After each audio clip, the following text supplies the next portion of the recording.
Pernah nggak sih Anda lihat laporan keuangan perusahaan terus pusing sendiri? Kelihatannya rumit banget, kayak bahasa rahasia gitu ya. Nah, hari ini kita akan pecahkan kode itu sama-sama.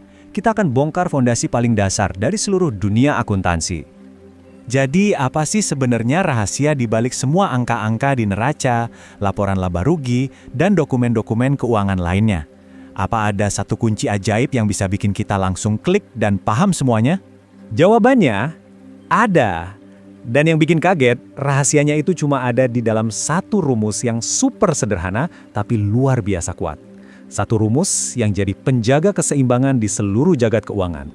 Oke, mari kita bedah satu-satu. Biar paham rumusnya, kita harus kenal dulu sama 3 blok bangunan utamanya. Anggap aja ini kayak 3 bahan utama buat memasak laporan keuangan yang sehat. Blok bangunan yang pertama namanya aset. Gampangnya gini, aset itu adalah semua hal berharga yang dimiliki sama perusahaan.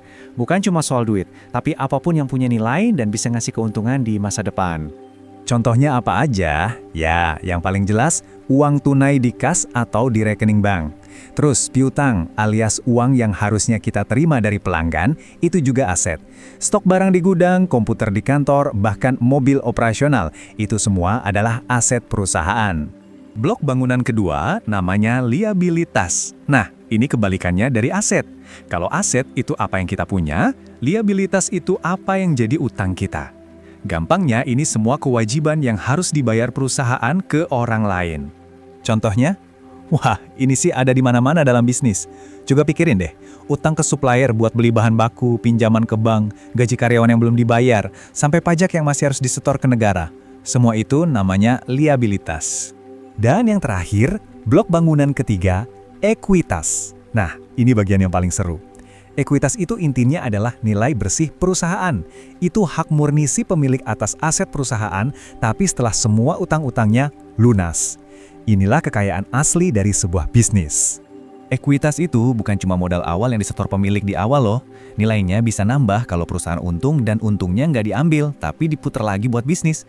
Sebaliknya, nilainya bisa berkurang kalau si pemilik ambil uang perusahaan buat keperluan pribadi. Itu yang namanya prive. Oke, teori cukup. Sekarang kita lihat gimana ketiga blok bangunan ini bekerja bareng dalam sebuah cerita. Kita ikutin yuk kisah Pak Andi yang baru mulai usaha, dan kita lihat gimana setiap transaksinya selalu bikin persamaan ini seimbang. Oke, transaksi pertama, Pak Andi setor modal pribadi, uang tunai, sebesar 10 juta rupiah ke dalam usahanya. Nah, gimana nih dampaknya ke persamaan kita? Nah, lihat deh, aset perusahaan dalam bentuk kas bertambah 10 juta.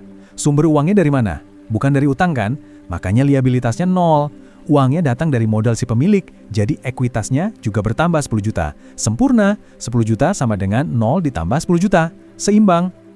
Lanjut, Pak Andi butuh peralatan kerja. Jadi dia beli seharga 2 juta rupiah. Bayarnya pakai uang kas perusahaan.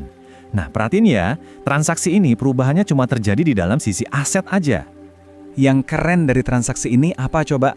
Total asetnya nggak berubah sama sekali. Aset dalam bentuk kas memang berkurang 2 juta, tapi perusahaan dapat aset baru, yaitu peralatan senilai 2 juta. Jadi total asetnya tetap 10 juta. Persamaannya ya tetap seimbang karena sisi liabilitas dan ekuitasnya nggak kita sentuh sama sekali.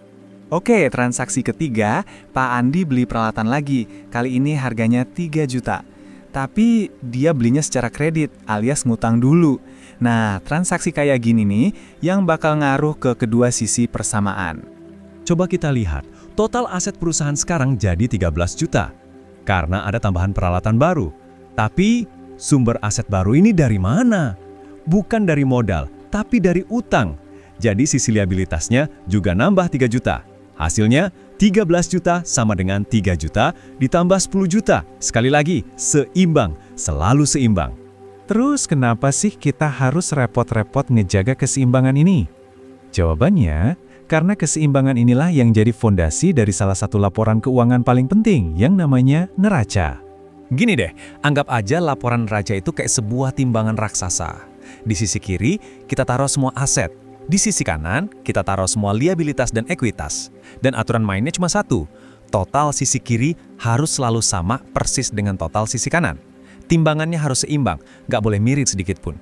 Oke, ini mungkin kedengeran kayak teori buat para akuntan ya. Tapi kenapa ini penting banget terutama buat Anda, para pemilik UMKM?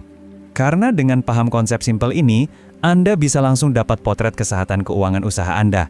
Anda jadi tahu persis aset yang Anda punya itu datangnya dari mana sih?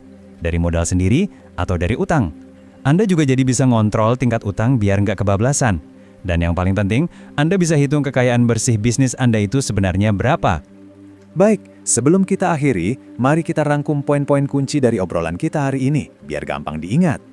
Jadi ingat ya, rumus aset sama dengan liabilitas ditambah ekuitas ini tuh ibarat jantungnya akuntansi. Dia yang nunjukin keseimbangan keuangan, dia yang jadi dasar buat nyatet setiap transaksi, dia yang ngejamin semua catatan kita benar, dan akhirnya dia juga yang jadi fondasi buat bikin laporan neraca. Ini adalah aturan emas yang nggak bisa ditawar.